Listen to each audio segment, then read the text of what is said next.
I'm here to welcome you to Business Basics, our online course designed to give you an overview of how companies and nonprofit organizations work. Taking this course will help you make the most out of your internship or first job and leave a positive impression on both your coworkers and supervisors. As you start each segment, we'd like you to review a few questions about the subject, and then afterwards, do it again. It'll be a good way to review what you've learned. So let's get started at the very top, the top of the organization, that is. This first video explains how all business organizations are structured, both for-profit and nonprofit. Thank you.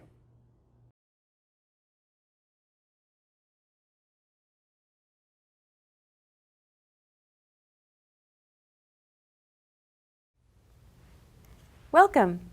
You're right on time.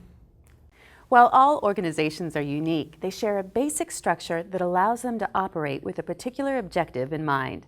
Companies, commercial businesses that exist to make money and reward owners or shareholders, are organized to maximize their ability to deliver a quality product at the lowest cost possible and in accordance with local, state, and federal laws. Organizations can't operate without three types of people: those who fund them, those who operate them, and those who benefit from them. In a for-profit organization, investors put up the money to start the company. Sometimes it can be a single person or a group of people, but it always starts with someone funding the business in that critical time before it starts to make a profit. And the idea is to make a profit. Then come the operators, employees at all levels of the organization who make the decisions and accomplish the tasks to make the business run.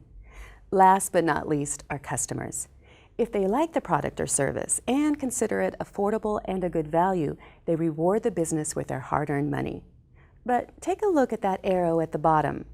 Profits. Why does it point back to the investors? Because the number one purpose of a company or a corporation is to create profits for the investors. I know, you're thinking the customer comes first, right? Well, all businesses have to keep customers happy or they won't come back. That's true. They should be keeping their employees happy or they won't be serving the customers very well. But the basic purpose of a company, the reason it really exists, is to put money back in the hands of investors. Put it another way. Say you start a company. You put the money together to hire employees to help you make your product and sell it to the public. If you're lucky, that product starts selling right away. The money that comes in, also known as revenues, will be used first to pay your employees and all the other expenses that got your product to all your happy customers. Who's ultimately responsible for that?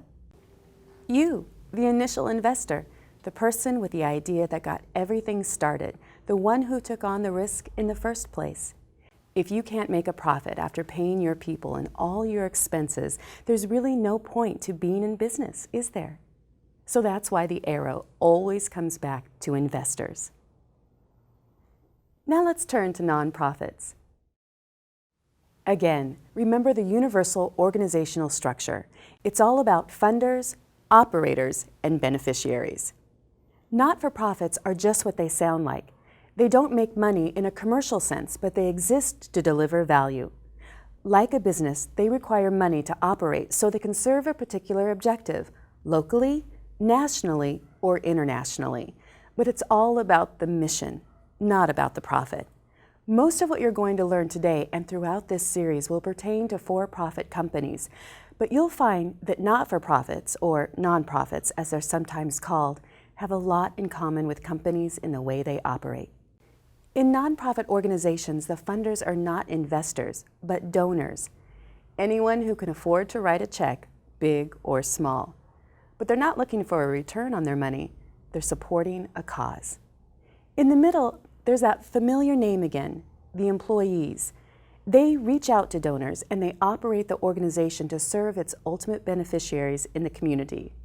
So now we've covered for-profit and not-for-profit organizations. Let's move on to the way they're run.